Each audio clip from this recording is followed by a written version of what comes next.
Hi, STAIR students. My name is Sarah, and I'm a STAIR tutor, and I'm so excited to be reading to you guys today.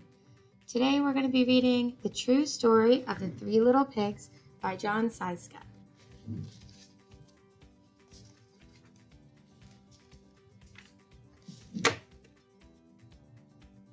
Everybody knows the story of the three little pigs, or at least they think they do. But I'll let you in on a little secret. Nobody knows the real story because nobody has ever heard my side of the story. I'm the wolf, Alexander T. Wolf.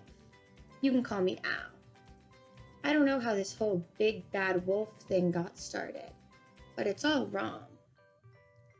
Maybe it's because of our diet. Hey, it's not my fault wolves eat cute little animals like bunnies and sheep and pigs. That's just the way we are. If cheeseburgers were cute, folks would probably think you were big and bad too. Like I was saying, the whole big bad wolf thing is all wrong. The real story is about a sneeze and a cup of sugar.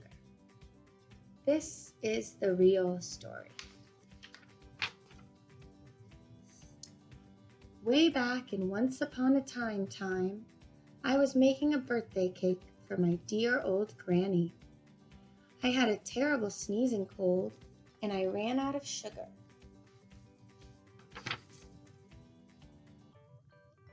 So I walked down the street to ask my neighbor for a cup of sugar. Now, this neighbor was a pig, and he wasn't too bright either. He had built his whole house out of straw. Can you believe it? I mean, who in his right mind would build a house of straw? So, of course, the minute I knocked on the door, it fell right in.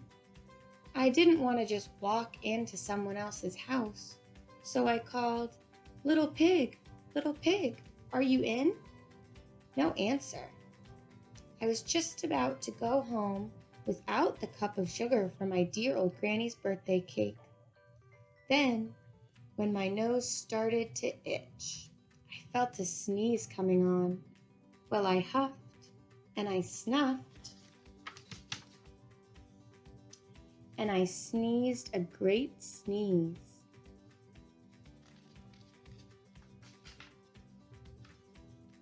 And you know what?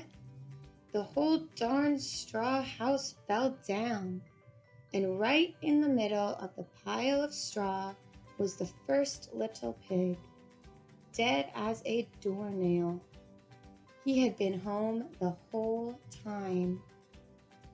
It seemed like a shame to leave a perfectly good ham dinner lying there in the straw, so I ate it up. Think of it as a big cheeseburger just lying there. I was feeling a little better, but I still didn't have my cup of sugar. So I went to the next neighbor's house. This neighbor was the first little pig's brother.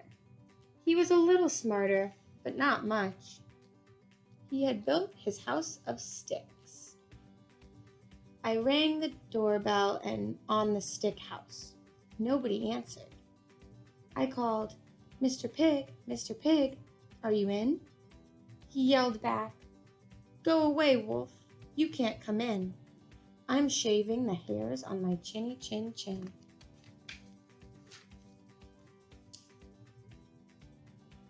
I had just grabbed the doorknob when I felt another sneeze coming on. I huffed and I snuffed, and I tried to cover my mouth, but I sneezed a great sneeze. And you're not going to believe it, but this guy's house fell down just like his brother's. When the dust cleared, there was the second little pig, dead as a doornail, Wolf's honor. Now, you know food will spoil if you just leave it out in the open. So I did the only thing there was to do. I had dinner again. Think of it as a second helping. I was getting awfully full, but my cold was feeling a little better, and I still didn't have that cup of sugar for my dear old Granny's birthday cake. So I went to the next house. This guy was the first and second little pig's brother. He must have been the brains of the family. He had built his house out of bricks. I knocked on the brick house. No answer. I called, Mr. Pig, are you in? And do you know what that rude little porker answered? Get out of here, wolf. Don't bother me again.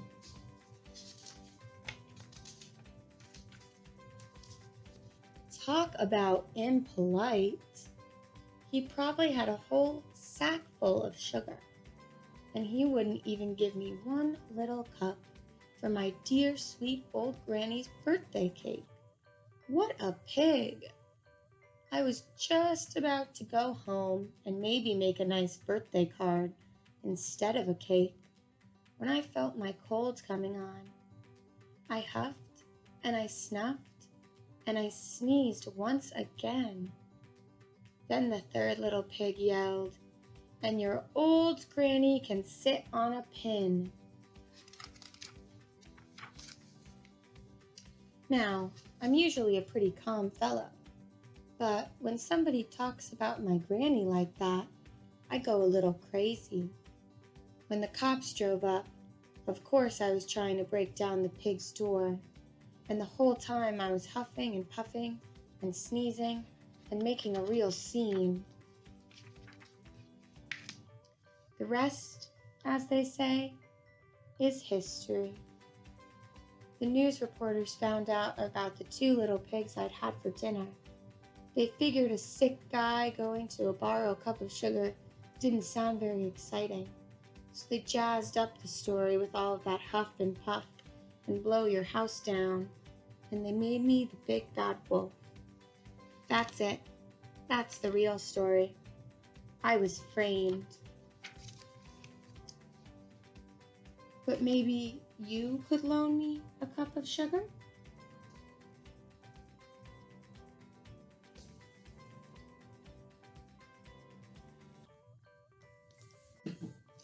The end. Now I have a couple questions for you guys about this story. Do you think that this story could be true? Why or why not? Who is this story about? Tell me about him or her. What words would you use to describe the main character of this story? What is the scariest, funniest, saddest, most interesting, or most funny part of the story?